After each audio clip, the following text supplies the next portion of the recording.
Welcome sa ating panibagong video, and today, meron tayong song request from Yasmin Ree at ang kanyang request ay Iris by Goo Goo Dolls, yung easy version daw. So before tayo mag-start, ang bilang ng string natin ay 6, 5, 4, 3, 2, 1. So dahil easy version siya, hindi tayo gagamit ng capo at hindi tayo gagamit ng bar chords. So umpisa na natin sa intro. Yung unang chords natin ay A minor. So, yung A minor natin, ito is 4th, 3rd string to, and 2nd string to. Next chords natin ay C. So, yung C, ito is 5th, 4th string to, and 2nd string to. At yung last chords natin para sa intro, ibababa lang natin tong dalawang to, dahil ang next chords natin ay F. Okay? So, ito is 4th, 3rd string to, and 2nd string to. Tapos, itong F na to, parang gagawin natin siya ng dalawang beses. At itong kabuang chords na to, para sa intro, uulitin natin din ng dalawang beses. So, sa strumming pattern naman tayo. Bibigyan ko kayo ng dalawang klaseng strumming pattern. Pero kung meron pa kayong ibang may sasuggest na strumming pattern, please comment down below. So, yung unang strumming pattern natin ay down, down, up, down, up. Tapos, lilipat agad ng chords. So, try natin gawin ng mabagal para sa A.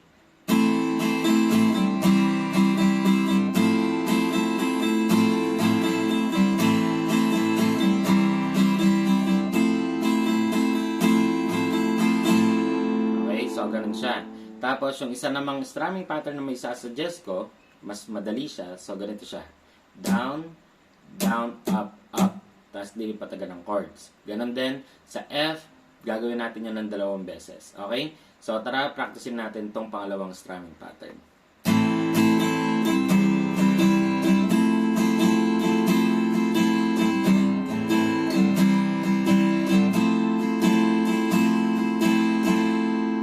Sa verse naman tayo, ito na yung part na and I give up forever to touch you, 'cause I know that you feel me somehow.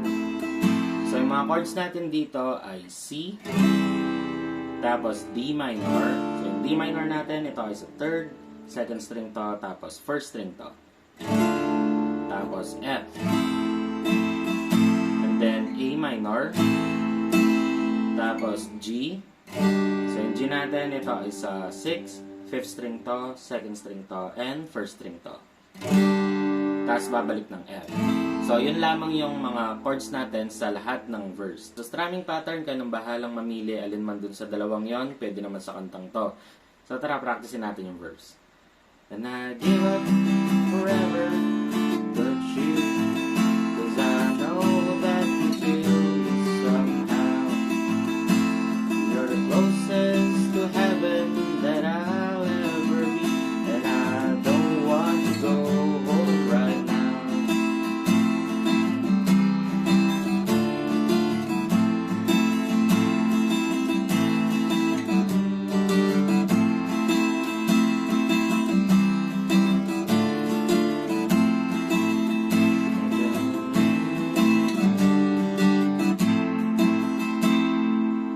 Sa chorus naman tayo, meron lang tayong tatlong chords para sa buong chorus at yung mga chords na yun ay A minor, tapos G, and then F. Tapos uulitin natin itong mga chords na to ng 4 na beses. And then sa strumming pattern, again, mamili na lang kayo sa dalawa. So tara, practicein agad natin yung chorus. And I don't want the world to see me without understand. When everything's meant to be broken, I just want you to know who I am. Sa pagtapos ng chorus natin, pupunta na siya ng intro ulit, tapos verse, and then chorus, tapos solo na siya. So, sa solo natin, medyo marami-rami yung chords natin, pero sobrang dali lang neto. Halos ulit-ulit lang siya. So, yung unang chords natin, yung unang line ay A, G, C, tapos A minor, G, F. Then, itong 6 na chords na to, uulitin natin ng 2 beses. Okay? Tapos, yung next part natin, ito na yung signature nila. Ito yung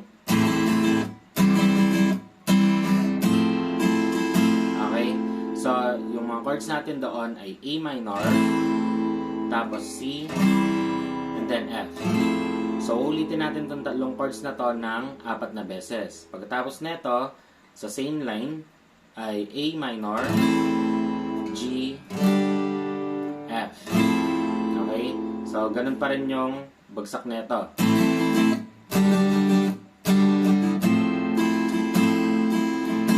Tapos, after neto, pupunta na siya ng E minor. So, yung E minor natin, ito ay sa 5th, tapos ito ay sa 4th string.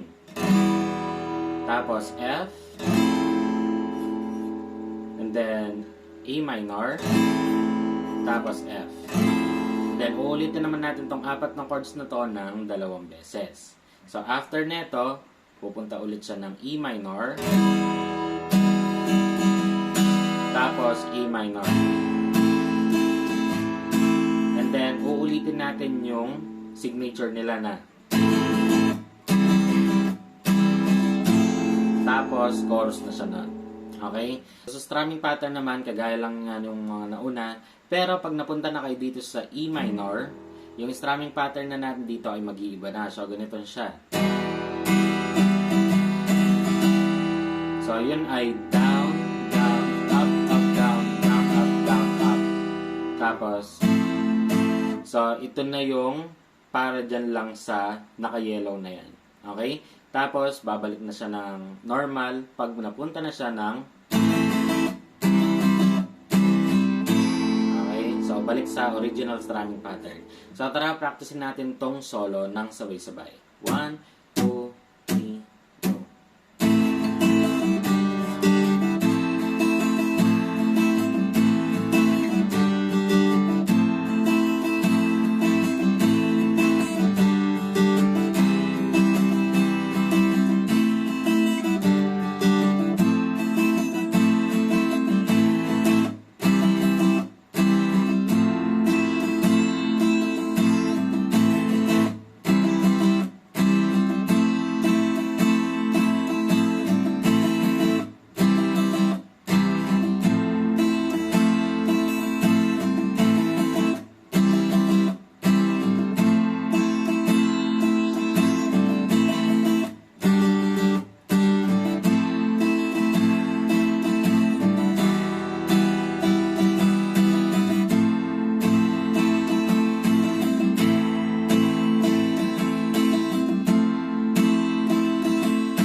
So, pagtapos ng ating solo, babalik siya ng chorus and then outro, tapos na yung kanta nun.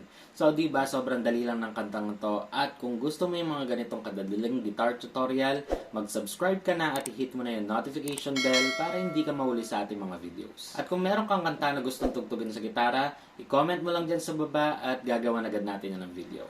So, hanggang dito na lang itong video ito. Maraming salamat sa panonood. At muli ako si Max from Guitar Tips and peace out.